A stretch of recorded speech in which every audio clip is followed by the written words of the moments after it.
call to order the meeting of Monday, June 27th. If the clerk would please take the roll. Councilmember Amos. Councilmember Archibald. Here. Councilmember Ashford. Present. Councilmember Harris. Here. Councilmember Lewandowski. Here. Councilmember Ruiz. Here. Mayor Rep. Here, before we move on to the minutes, I just want to say that Councilmember Amos asked me to give his apologies for not being here, but he's at a conference. Move on to the minutes. You have the regular meeting of June the 13th. Is there a motion to receive and file? So move. Thank you, Councilmember Ashford. Is there a second? Support. Mayor Pro Tem Archibald. Is there any additions, deletions? All those in favor, please signify by saying aye. Aye. Any opposed? The minutes will stand as submitted. We have one presentation. If the clerk would please read that. Chief Reeves and Sheriff Donellan will give a presentation on the Drug Task Force and the upcoming millage proposal. Good evening, Mayor, Council, City Manager Freed. I appreciate you allowing myself and Sheriff Donellan from St. Clair County Sheriff's Department to come before you and bring you a presentation regarding the St. Clair County Drug Task Force. Sheriff? Thank you, Chief, and I appreciate likewise the opportunity to speak tonight. We have been taking this presentation to all of the 23 government townships and 7 municipalities on the city, so very, very pleased to get in here in June and get this in front of you, particularly being the county seat with the amount of population in the city of Port Huron and frankly just the amount of activity we have in the city of Port Huron. I've got a quick PowerPoint. I know it's a beautiful summer evening, so I'll try to zip through this as quick as I can, and I'd be happy to answer any questions along with Chief Reeves that collaborate and interact with our two agencies reference the Drug Task Force, so open to all questions. First slide, when you look, it just kind of shows you our partners here with Port Huron Police that have been with the Drug Task Force since the inception in 1985. We have our federal partners, Border Patrol, and we have Border Patrol Air Marine, and our newest partner being U.S. Customs. So it is a nice collaboration of local, county, and federal partners. A little bit, I'll give you a historical perspective because this is a county millage. So those that maybe don't remember or weren't involved or weren't here when this came about, it was established in 1985. And it's only one of 2 narcotic millages in the whole state, which is unusual when there's 83 counties. They were the first, St. Clair County was the first millage-funded narcotics unit in Michigan. Sanilac County followed suit. About 3 years to 5 years later, they started their own millage as well. Historically, what happened was crack cocaine hit about 1983, 84 in Detroit, and then it worked its way east into St. Clair County, particularly the city of Port Huron. At that time, there was no formal drug unit, so to speak, of in either the city of Port Huron or the county. And 3 people, a 3-man brainchild of a school administrator, township supervisor, and a sergeant from the sheriff's office put their heads together to think of, how can we combat this? The school principal, was James Goldsworthy at the time at Northern, had a brilliant idea that, when we need a new gym or when we need something at our school, we run a school millage. Let's try a drug millage. Very out of the box thinking. It was brilliant. It worked. And it's been here since 1985. So that's a little bit of the three people. The township supervisor was Lee Masters, who later became chairman of the Board of Commissioners. He's now retired in Wales Township, but he was right there on the forefront. And Dan Lane was ironically the sergeant who then became the sheriff for 4 terms. It's a 4-year renewable. We run on the presidential cycle. It's a .28. In terms of mills, it's a small mill. When you look at the $100,000 home, kind of the benchmark, it's about $14 a year. Now, what we are doing is proposing a .56, an increase. Now, we have never touched this in 35 years, and that was a method of our magic. It was every 4 years it came up. These men and women do an outstanding job, and we've always passed. But as you'll see in this presentation, we're living in a different world today than we were even 5 years ago. And frankly, the fabric of our community has changed greatly, and not to the better when it comes to the narcotic trade. So you're going to see some slides that are frankly disturbing in law enforcement perspective. That's our staffing. You think about Drug Task Force, they're in the paper a lot. It's small. You got a dozen people out there. And when you think of Chief Reeves' shop and my shop, we run around the clock in patrol. You got a day shift, afternoon, night shift, going. Narcotics, there's one crew. And they have to be off, they have to sleep, they have to go to court, they have vacation time. So really, it's just a fraction of what you see in Patrol Division that just runs around the clock. Also, In the Drug Task Force staffing, I want to add, is a assistant prosecutor as well.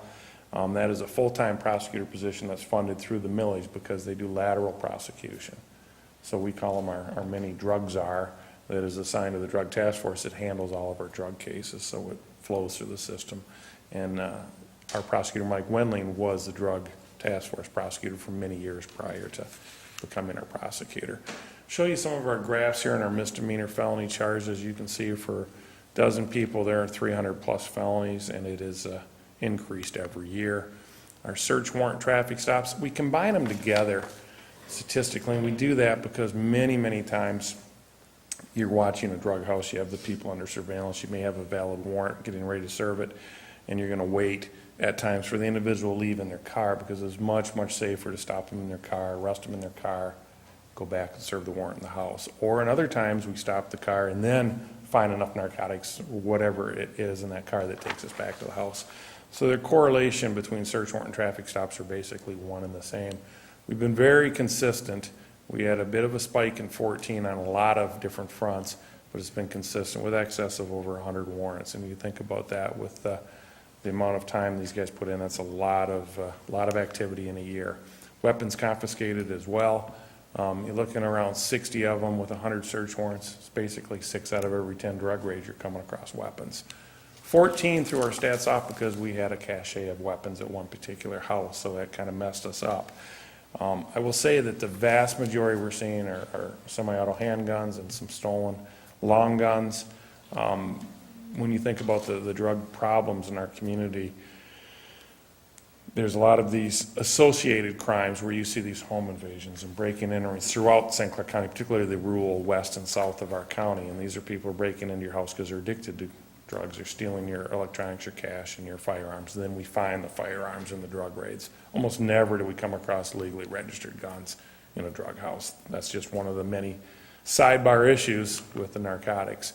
Now, geographically, when you think about St. Clair County, we're really unusual. You know, we're 750 miles, 110 miles of a liquid border, which is really rare. We've got I-69 that dead ends in Port Huron with Flint as a very at-risk city directly to our west. Then we have Detroit directly to our east, which has drugs running east and cash running west. There's no county in Michigan that dead ends with 2 at-risk cities into the city of Port Huron, county of St. Clair. So that makes us really unique. If that didn't make things difficult enough, we've got our neighbors to the east with 110 miles of liquid border, 2 bridges, 2 ferry crossings, and when you get into south St. Clair County, some of those islands, you can take a nice Woodwood, golf shot, and you can be over to Canada. So as far as policing the river, it's very tough. Very, very tough. That's a lot of ground to cover. So, I put this slide in here just to think outside of the city of Port Huron, those 12 people are tasked with a tremendous responsibility jurisdictionally, and Detroit and Flint have been a real headache for the Drug Task Force for 35 years. But that is the nature of St. Clair County. Beautiful place to live, beautiful place to raise your family, challenging place to fight narcotics. Some of the changes we've seen in the last 5 years. Since the last time this millage came up, these things really changed. One, and first, the prescription drugs really hit St. Clair County. The pain management clinics, all of these opiate-based pills, the Oxycontins, the Loratabs, the morphine patches, all of this started floating into St. Clair County. Number of overdoses, we started seeing all of these opiate addicts. And after that, and you'll see the stats, it spiked and then it dropped. It dropped because then heroin came into town where people transitioned from the pills over to the heroin. If that wasn't bad enough, then the 1-pot meth showed up. And that's really has us running all over the county. So I'm going to talk a lot about these 3 narcotics, and that's what's really changed, and that's what spurred on this millage request. Every picture I have here comes out of a St. Clair County case. None of these are off the internet, Google. These are all legitimate. I can't give you the addresses, but these are all adjudicated cases. And this just is one little picture of a meth lab with these 1-pot cooks we find all over the place. And these are 2 of the Drug Task Force guys that are in there. And Chief Reeves can tell you, when we talk about putting the public at risk, you've had a number of fires this year in the city of Port Huron that are always meth labs that catch on fire, and they're just so dangerous. And they're throughout our county, but particularly you have an issue with them in the city of Port Huron. Some of the problems with it is obviously they're very, very expensive. It takes about 6 guys to serve a meth cleanup warrant. And those 6 all have to go to Quantico, Virginia, down to the FBI, DEA headquarters, go through expansive, very in-depth training to get qualified to do these entries. Additionally, it takes about average of 6 hours a raid.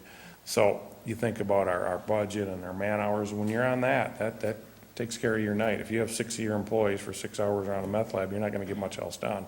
Not to mention, Port Huron Police will be standing by, we'll have security, we'll have the K-9, and we'll have Port Huron Fire Department there.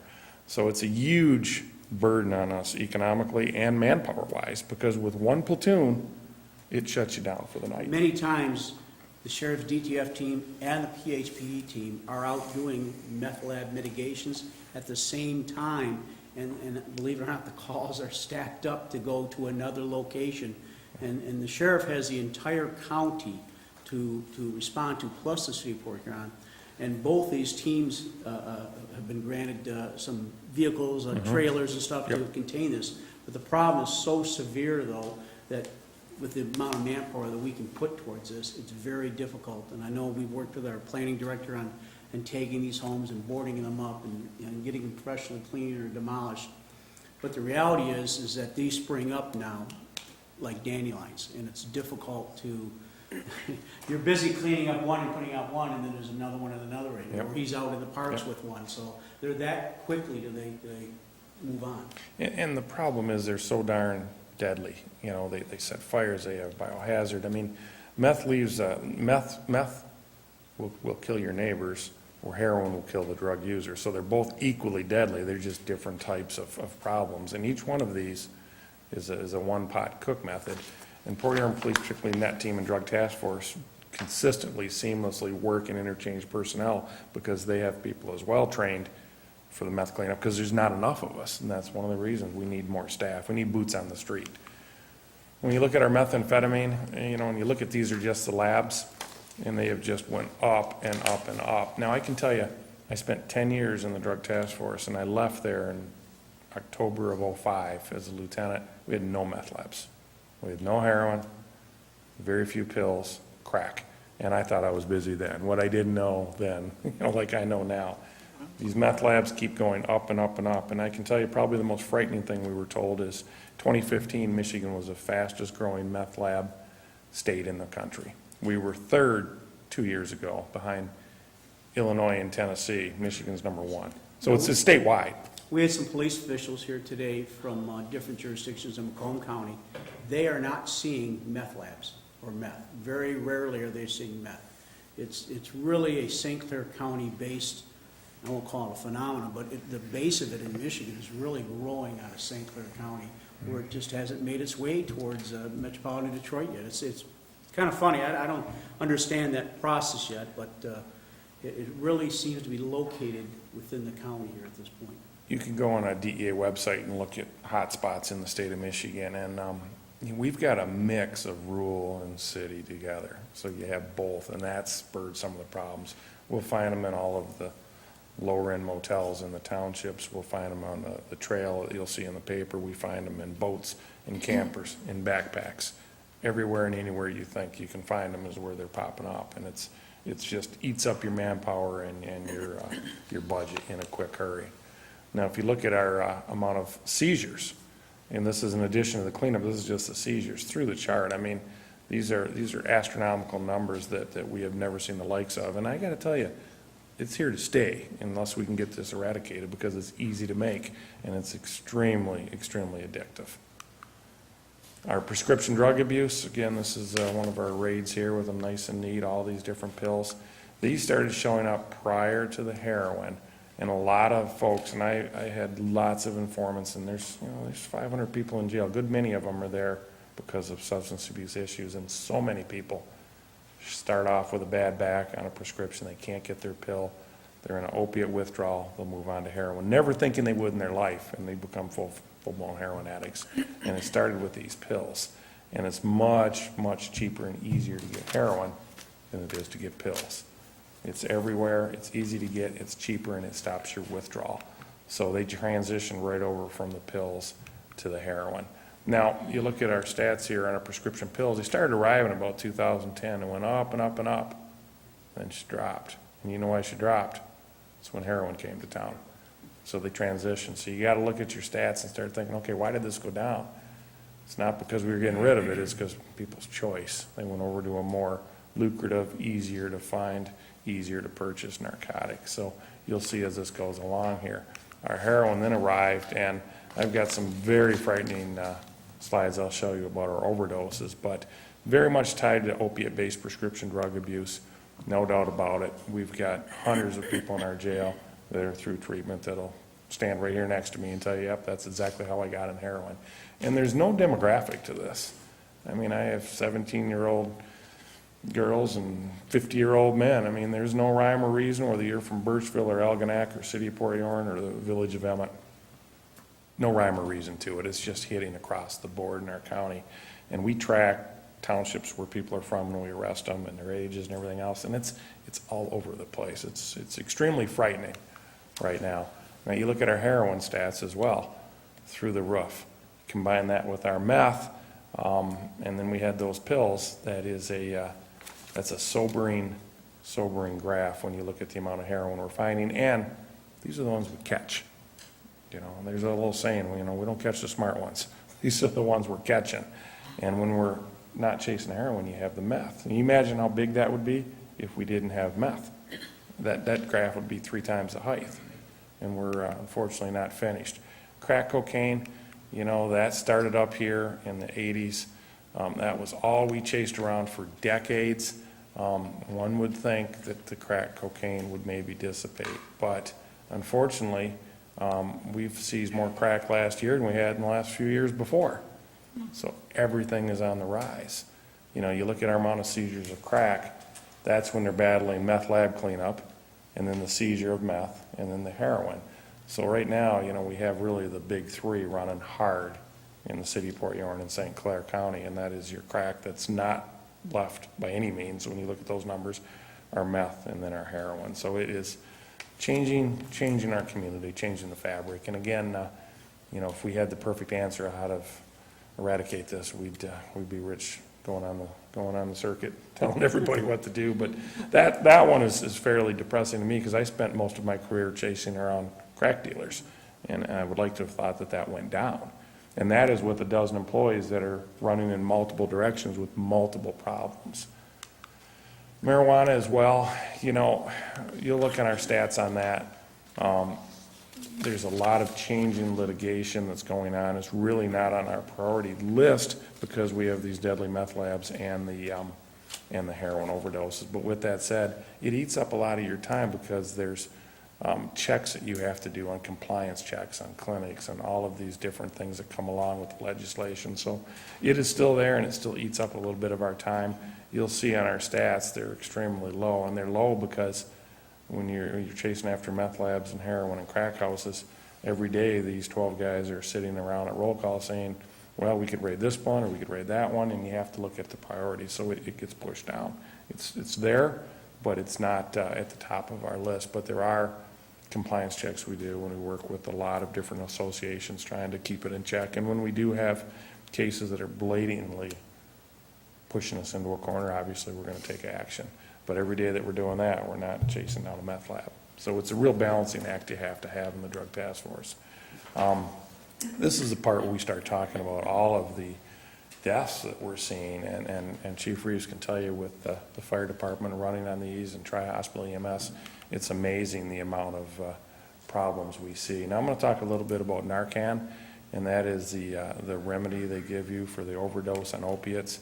And it is an amazing serum that they can give people. Without that, you'd be terrified if you saw the amount of death we'd have in our community. Now, when you look at that in 2014, Tri-Hospital, and this isn't counting Richmond, Lennox, EMS, just Tri-Hospital, administered it 218 times. So it's 218 overdoses that they administered that and brought people back. In 2015, it went up to 312. Now, we had 48 fatals in 2015. Now, think about this. There was 312 saves because of that drug. If it wasn't for that drug, we'd have had a fatal overdose every day but 5 in 2015. You do the math, 312 and 48. That's a huge number. Now, if somebody would have told me 5 years ago, you know what, Sheriff, you're going to have somebody OD on heroin every day, but let's say 5 holidays, I'd said never. You know, this isn't Wayne County, but that is the facts, and that is exactly what we're seeing. And it is epidemic portions of what we're seeing with this. So you look at our death rates, we had no graphs of this when I was in the drug unit. They've gone up and up and up. Let me back that up. And then it dropped, and it dropped because the Narcan was used so often, it saved people. Didn't mean there was any less heroin, it just means more people got saved, more people were overdosing. So those are some very, very disturbing slides. Now, again, this isn't just a St. Clair County issue. This is nationwide. Everybody is grappling this, but the meth seems to be really, really locked into St. Clair County, more so than other counties in Michigan. And again, the Drug Task Force obviously working very, very hard, but you got to keep in mind, there's only one group and one shift. You know, when you're running a patrol division and you get a call at the end of your night, you got a new crew's going to come out and take it, and another crew's going to support them, and it just keeps rolling. You don't have that in narcotics, and they have to go home, they have to sleep, they have to eat, and they go to court. So they're very, very busy. And how we can get help, we have our toll-free number. Again, so many times people, they don't want to call. You know, I don't want to bother those guys. I know they're busy. Let me tell you, you know, the squeaky wheel gets the grease, and we really need those phone calls. They're anonymous. You know, it's so important to get those phone calls. And I'll give you one funny story. Years ago, an individual would call us with this really unique voice all the time. I never knew who he was, but he had a very distinguishable voice. And he had an issue, actually it was in the city of Port Huron. And we addressed it, and probably 15 years later, I'm at Bell Tire, sitting in the waiting room reading a magazine, getting some tires, and this gentleman sits down next to me, and we strike up a conversation. And it was that voice. It was him, alive and well. So we quietly said, hey, you know, so we knew each other, and it was just kind of a nice little small town St. Clair County, like, hey, I know who you are. And but that anonymous, we don't have caller ID. We look for the calls, and a lot of times it's that one straw that breaks the camel's back. It's that one more call we need that builds into the search warrant. So it's so important. Lastly, August 2nd is our renewal. It's coming right up.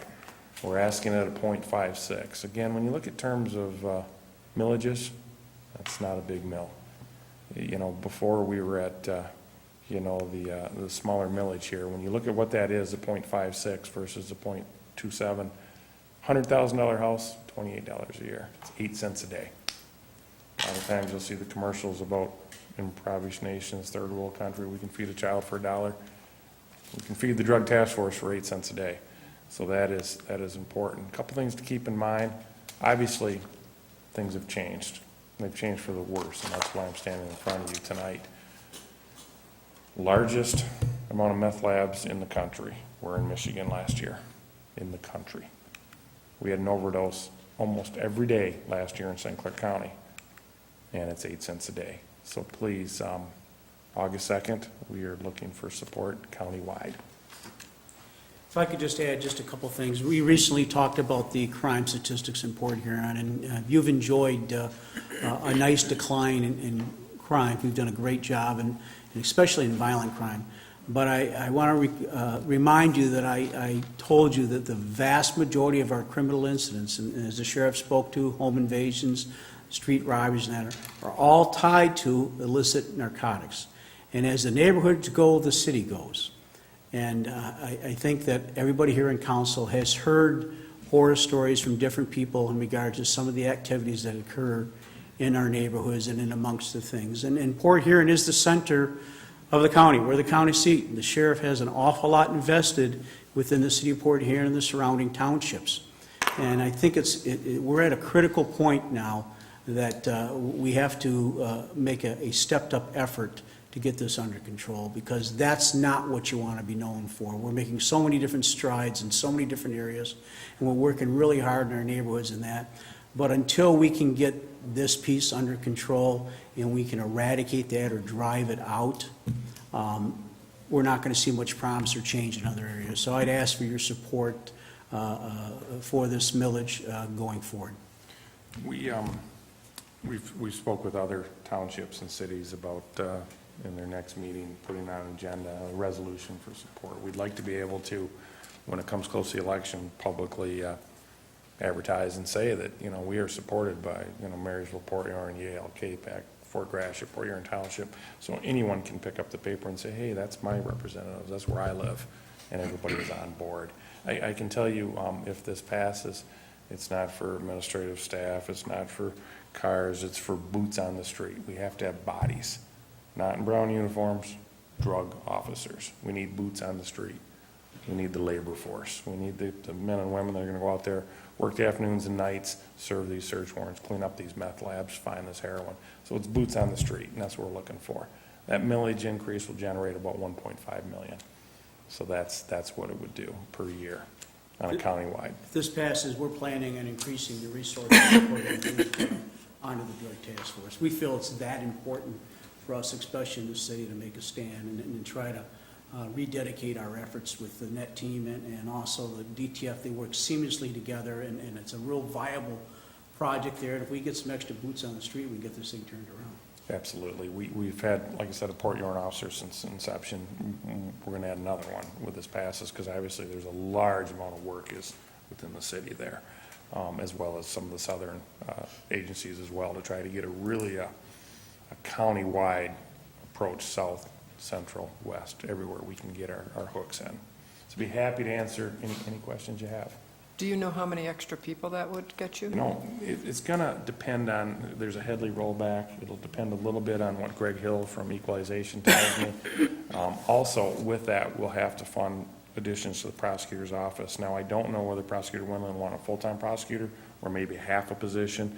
He'll have to look at the caseload in his manning table. Right now, it pays for a full-time prosecutor, half of a secretary there, full-time secretary for us. We won't need any support staff, but they will, so that will change it.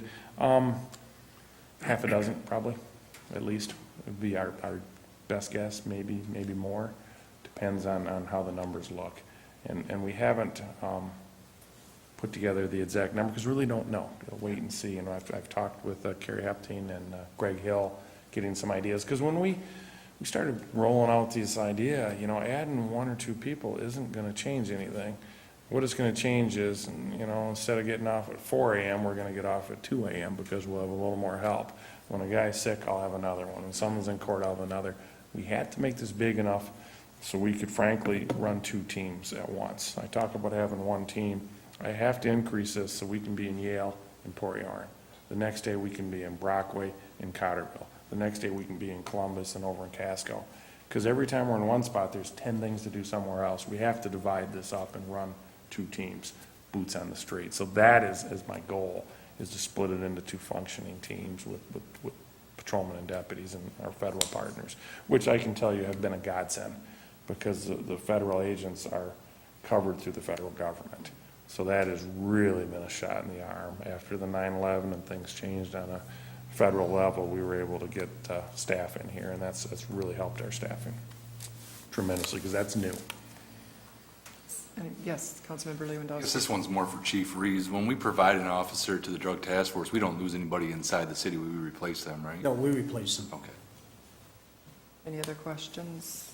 I don't really have a question, but I just like to say that, you certainly made a very compelling case tonight, as to what you're facing, and you're like crying out, you need our help, as far as support. And I like the chief when you brought in the neighborhoods, how somehow we have to get to that to help with these meth labs, get the people comfortable enough to let us know something is going on there, to kind of help eradicate some of this stuff that's happening.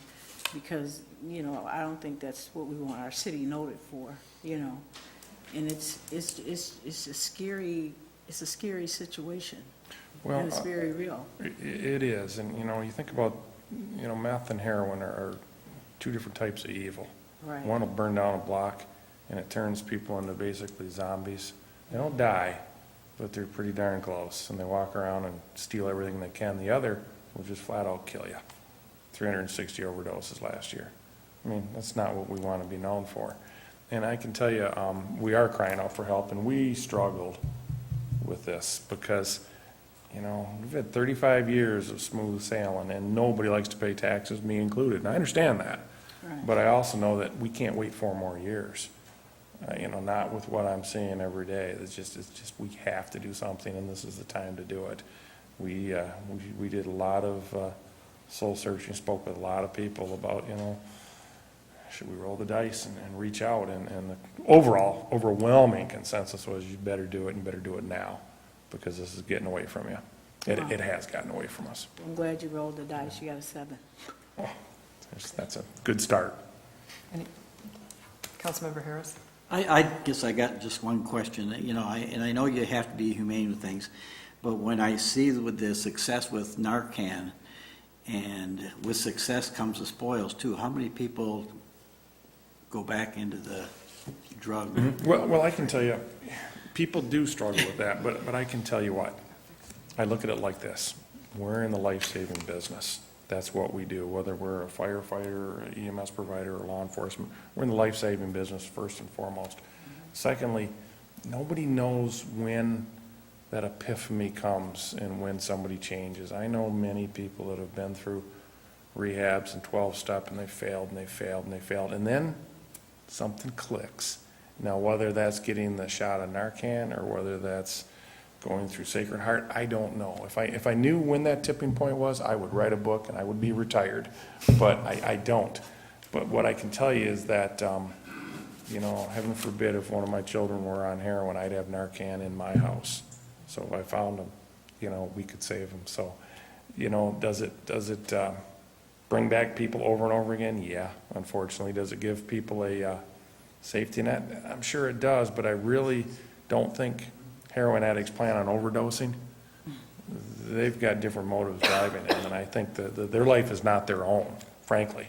The opiate is driving them, and some of them overdose, and some of them die, and it's our role to try to save them. I know of one individual who's been brought back 6 times himself. 6 times. But could the 7th time be the one that it clicks on his mind and he gets the help he needs and he makes it? So I guess the sheriff, you put it really well. We don't have that option of determining whether we're enabling somebody or not. Our choice is to try to save a life and then hope that that life can prosper and do better. It's difficult when you, to the same people, but if we don't do that, that problem continues and it magnifies itself. So I'd rather give them the opportunity to live once again and then work on the problem and take away the source and work on it a whole setting. It is frustrating. It is, and we have individuals, we have great partnerships with the health department, community mental health, Port Huron Police, all of our different spokes of the wheel in this epidemic we're dealing with, and we have people that have gotten clean and they've come and spoke. And they're former heroin addicts, and they'll talk about overdose and here's how it started, and it's fascinating to hear them, and they look good and they're doing good. But, one thing about police work, it's all about repeat business, unfortunately. Domestic calls, you may have that family in the block, you're there all the time until they change their ways, change their lifestyle, habitual drunk drivers. I mean, it's about repeat business. If the one and only time we had contact with people that weren't doing what they should be, we'd need about a fraction of the employees, frankly. There's a whole jail full of repeat people.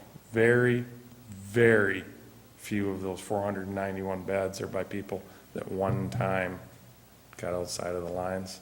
Almost nobody. It's people that have been continually failing, and they fail to make good decisions, and then we treat them in there. Jail saves their life. Oh, no doubt about it. No, there's a tremendous amount of rehab in there, but somebody has to put the people there, and that's what Drug Task Force does. Any other questions? Well, comments? I know I already spoke, but I'd just like to commend both of you, the way you answered that question. Not that he was wrong or right, but you didn't say, you're human. I'm glad that you represent us. Well- You're the leaders, because nobody can make that choice but God. And when you give them a chance, that's what you're supposed to do. Do all that you can humanly possible do. And I am so proud of both of you to have you where you are, to know that that's the kind of practice that you are out there dealing with. Thank you so very much. Well, thank you. And I can tell you, I just can't preach this enough. There's no demographic to this. I mean, No. if you run into these people, and we have the opportunity to see it up close and personal, putting their pants on one leg at a time, you know, and it is hitting the best and the worst of families losing kids right and left. I mean, I was at a memorial service yesterday, talking to a friend of mine from Macomb County, son OD'd and died, didn't know it 2 weeks ago, wasn't in our county.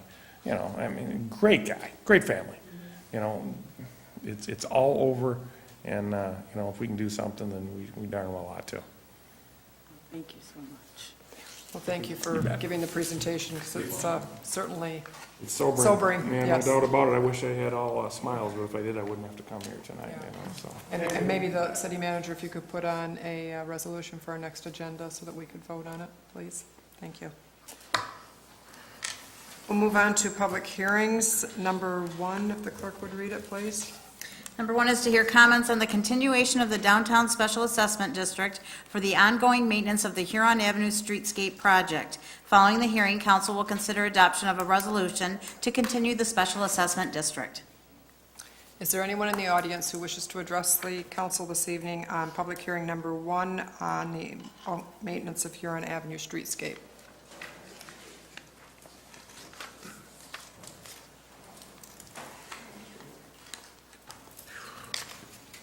Good evening. Good Dave Witt. evening. How much is it going up? Percentage?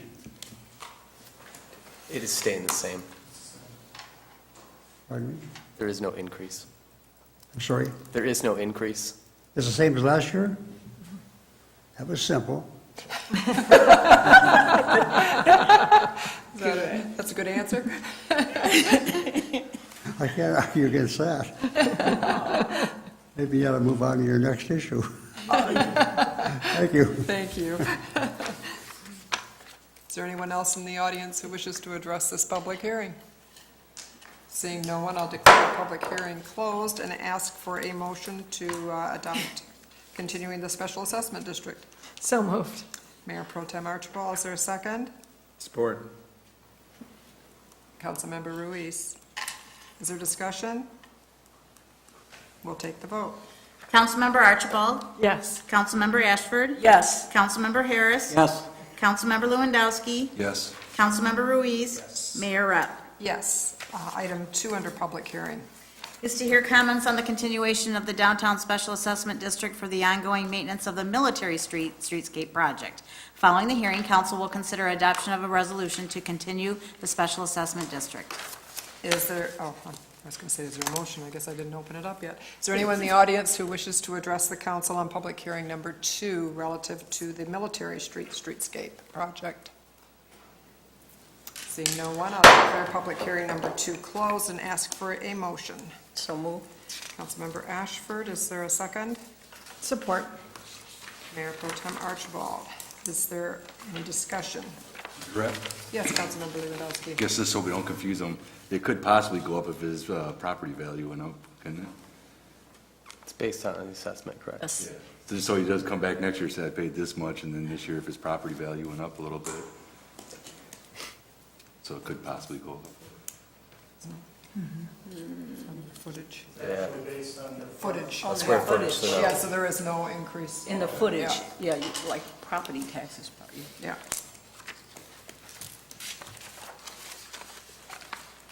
Is there any other discussion? We'll take the vote. Councilmember Ashford. Yes. Councilmember Harris. Yes. Councilmember Lewandowski. Yes. Councilmember Ruiz. Yes. Councilmember Archibald. Yes. Mayor Rep. Yes. Now is the time for public comment. If there's anyone in the audience who wishes to address the council on any item on the agenda or other that we have jurisdiction over, please come to the podium, and you have 4 minutes if you want to give us your name.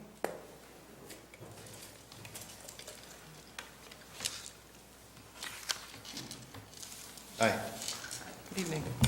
Pat Cruikshank, Tournament Director of Port Year Soap Stick. We recently returned from the Silver Stick annual general meeting. After getting approval from the Silver Stick Committee, we'll be holding a tournament on January 12th through the 15th, January 19th through the 22nd, and January 26th through the 29th. We are under the microscope from the Silver Stick International Board this year to see how we adapt to losing the rink and still be able to run the tournament in Port Huron. There has been many inquiries about taking this tournament away from Port Huron and running it in other locations, especially Canadians who would love to have this tournament.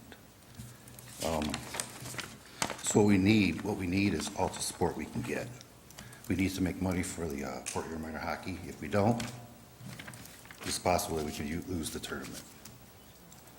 Jamie Conlon, George Moss, Todd Taylor, Nick Prevost, and myself have put a lot of time in keeping the Silver Stick tournament here. And one of the good collaborations that came out of this is with SC4. When Kevin Pollock left, Dr. Snyder made it, the new president of SC4, made an effort to get a hold of us. Dr. Snyder wanted to know what SC4 could do to help us in Port Huron Minor Hockey.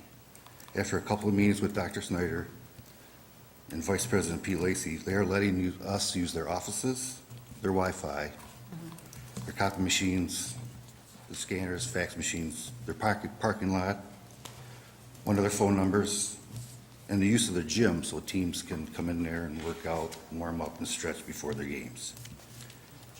We also have been in contact with Rob Churchill, which has always been a tremendous help to us, and Nancy Windsor, to see what, to make this event very special for the kids.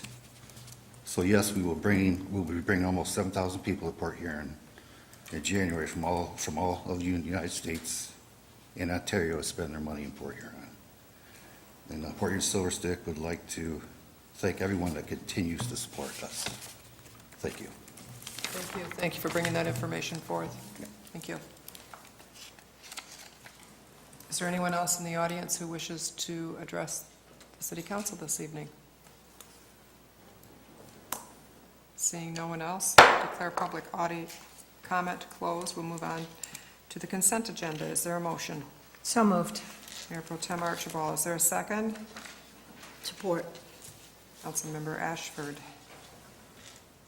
Take the vote. Oh, Could we have City Manager 2 taken off the consent, please?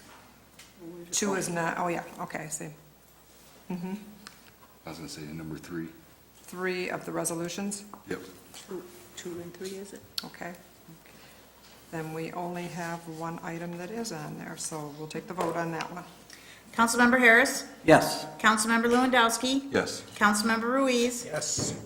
Councilmember Archibald? Yes. Councilmember Ashford? Yes. Mayor Rep. Yes, so the item that was approved under the consent agenda was confirming the city manager's reappointment of Linda Reichenbach as a resident, neither tenant nor landlord, and the appointment of Carolyn Hawley as a rental property owner to the Rental Housing Board of Appeals with terms to expire June 10th, 2019.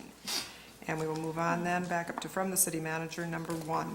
Is accepting the single source quote from Dell Computers in the amount of $8,053.78 for the purchase of Havas DS Dell 406 in-car computer docking station systems, with 50% funding being used from the drug forfeiture account and 50% funding from the OWI forfeiture account. Is there a motion? So moved.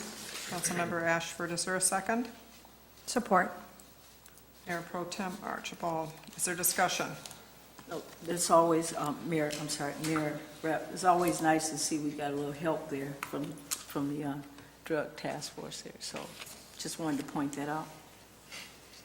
Any other comments, questions? We'll take the vote. Councilmember Lewandowski? Yes. Councilmember Ruiz? Yes. Councilmember Archibald? Yes. Councilmember Ashford? Yes. Councilmember Harris? Yes. Mayor Rep. Yes, we'll move on to item 2 under from the city manager. Is approving amendments to the 2015-2016 budget for end-of-the-year adjustments. Is there a motion? So moved. Mayor Pro Tem Archibald, is there a second? Second. Councilmember Ruiz. Is there discussion? Mayor Rep, Yes, Councilmember I'd Harris. just like to speak on this probably for the simple reason that I think it's such a significant importance to the people that are here and the people that are home and stuff that wouldn't normally get to see this. You know, with this proposal for the amendments for the budget for the end of the year, we're going to put almost $500,000 into kind of cure up the finances with McMorran Arena, start anew. A lot of great ideas coming with that money and stuff. And we've parted our ways with SMG. We're going to go in a new direction, and I think this is just the first step. I think the other good news with the budget thing that should be shared is the increase in property taxes and income taxes. According to Ed's figures, that the city is going to gain about $200,000 in the tax increases this year. Revenue sharing is up by $150,000. I just think that, you know, looking at these accomplishments and stuff here and where we're going, and especially when, you know, a lot of us know what McMorran really needs, and it needs a lot, and I think this is probably the first time in a long time that we have a fresh start, and we're going the right direction. So I just really thought that, you know, this was way beyond consent, and I think that it's probably something that we probably could have done 3 or 4 years ago and skipped through one of our steps that didn't go too well. But I'd just like to thank everybody who helped with this, and I think it's going to put us all in the right direction. Thank you, Councilmember Harris. I agree. It's certainly worth speaking about.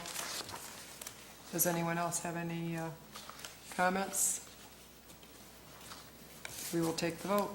Councilmember Ruiz. Yes. Councilmember Archibald. Yes. Councilmember Ashford. Yes. Councilmember Harris. Yes. Councilmember Lewandowski. Yes. Mayor Rupp. Yes. Resolutions number 1, please. Is approving the contract with the Michigan Department of Transportation for street improvements along 20th Street from Dove Street to Beard Street and authorizing a local match of $129,162. Is there a motion? So moved. Councilmember Ashford, is there a second? Second. Councilmember Ruiz. Is there discussion, questions? Hey, Rep. Councilmember Harris. I guess my question was, I went through the documents again tonight when I got home and was looking at it, and we really didn't get any maps or anything like that, right? Any identification. Are we doing a thorough replacement, or are we going to do sections, or? I know the original plan was to do everything, but Madam Mayor, Council, the plan is for MDOT, who is bidding this right now. They're going to open the bids on the 8th of July, is to replace as many of the concrete sections, this is a concrete roadway, as have been found to be in disrepair. It is not a complete replacement of the entire roadway, and we are replacing those panels in kind. So, good. Thank you. Any other questions or discussion? We'll take the vote.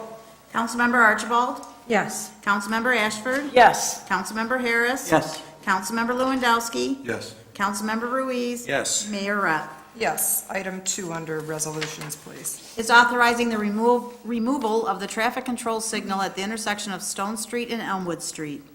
Is there a motion? So moved. Councilmember Ashford, is there a second? Support. Mayor Pro Tem Archibald. Is there discussion? Yep. Go ahead, Councilmember Harris. I just basically have one question. Is Elmwood going to be a stop street now with that change? Stone is going to be a through street, and Elmwood would be a stop street.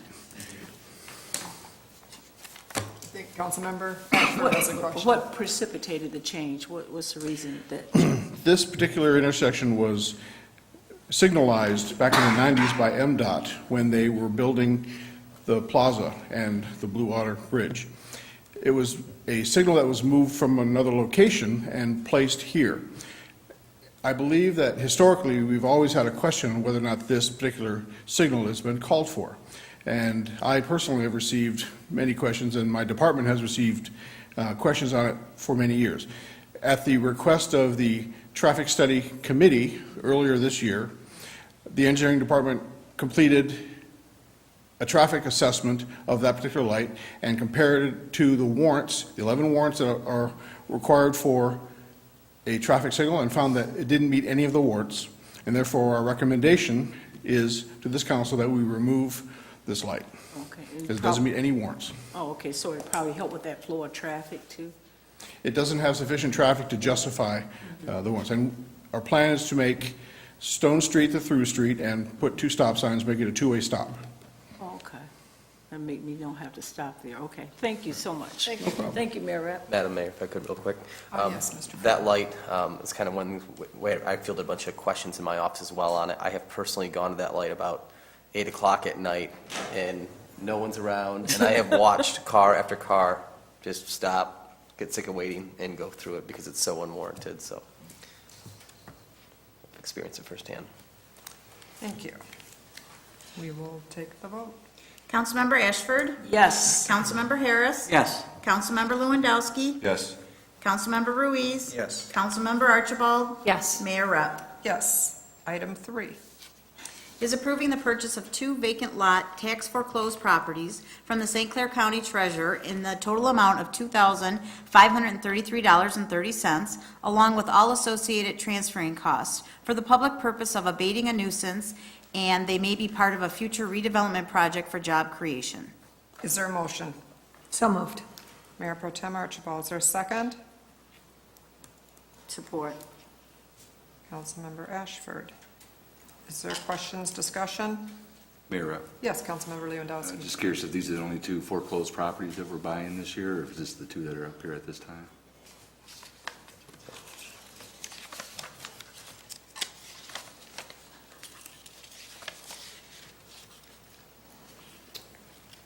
Good evening, Council. These are the only 2 properties that are before you today.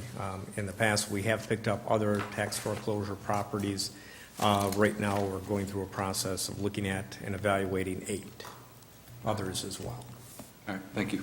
Thank you. Madam Mayor, if I could real quick, David, if you could speak real quickly to the significance, the location of these parcels and the possibility of future development in our industrial park?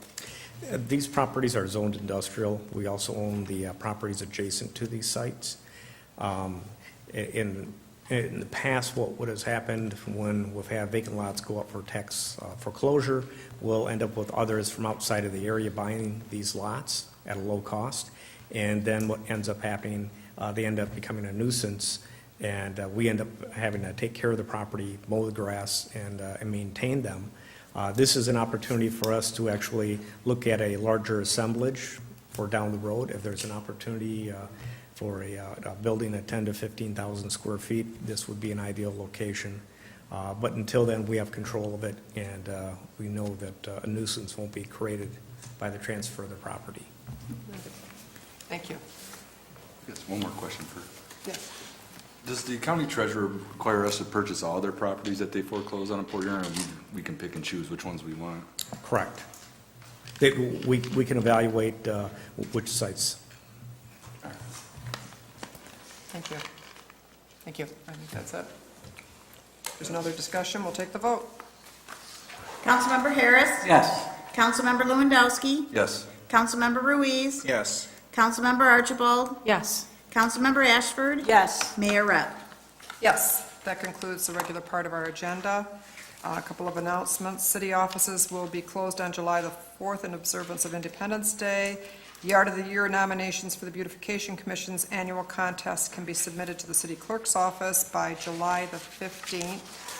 And then I just want to add on there, we had SEMCOG officials and local governments appointees and elected officials here last Thursday, and I just have to say that they were all very impressed with the city of Port Huron and the county's convention center, and with David for giving the tour on the boat, so they all enjoyed your narration. So I think that was a nice time to kind of tout our community to other people in southeastern Michigan, so it was very well worth it. Is there anything else to come before the council? Just one. I had attended the unveiling of the James A. Rourke Library over at the hospital, and one of the doctors wanted me to convey today at the meeting. He said, I have nothing but the highest praise for your inspection division of the city of Port Huron, and I told him I would do that publicly. So thank you for whatever you did. He didn't go through it. I couldn't understand it all anyway, but he was just saying how pleased he was, with working with you and you guys coming over there. So it's always great to hear when others out there are, giving you guys, a thumbs up. So it means you're doing something. And for my friend back there, the local guy, it's 52% local paying jobs that are going to be here over at the hospital. So they are dealing business here. They kept it here in Port Huron, dealing with as far as their construction and everything. So it looks like a win-win all the way around, what they're doing over there for the city, along with the residents for the city of Port Huron and surrounding areas. So thank you, Mayor Rupp. Thank you. Is there anything else to come before the council? Mayor Rupp, I would just like to wish everyone a safe and happy 4th of July. Oh, excuse me. I didn't mean to cut you off, but you know what? And when I was over in the You cut me off, I was done. You was done? You know what? Sometimes things can be right in front of you, right? And the chief and Nancy and you guys, Lakeside Park, I was over there talking to the people. They said, what did you guys do? Have a change of heart? I mean, all the different changes are being realized. I didn't believe it. It's just like boom, boom, boom, and you have to actually go through something in order to try to make the changes. So, hey, they're all happy. Yep. I think she was from Ferndale or wherever. I don't know where she was from. She said, I like it. I said, okay, we like that you like it. So anyway, thanks for the great job to the city of Port Huron, especially Recreation Department and our police department. Yeah. Thank you. Okay. Mayor, if I could, we have deployed all those changes to the park, and the parks are operating very well. And I just want to give a word of praise to our Parks and Recreation staff who's out there changing trash bags in the middle of the day. I was out there on Sunday. Yeah. It was all of 90-degree heat and sun, and 2 of our police officers walked from Lakeside Beach to Lighthouse Beach. And along the way, they talked to homeowners, talked to people on the beach, and I was on my bike in a polo shirt and shorts, and I was dying in heat. And they had those heavy bulletproof vests on. And I don't know how they made that walk and were able to do it with a smile on their face to greet all the residents, but they did it. And when I was biking back to the house, my neighbor said, we've never had officers walk our beach to shake our hands and say how we're doing in that awful heat. And so I just commend those officers. It's a testament to community policing. And I remember thinking I was in a polo shirt and I couldn't take the heat, and they're sitting there in Kevlar. So I was just very impressed with those 2 officers. Anything else? I'll entertain a motion to adjourn. So moved. Meeting adjourned.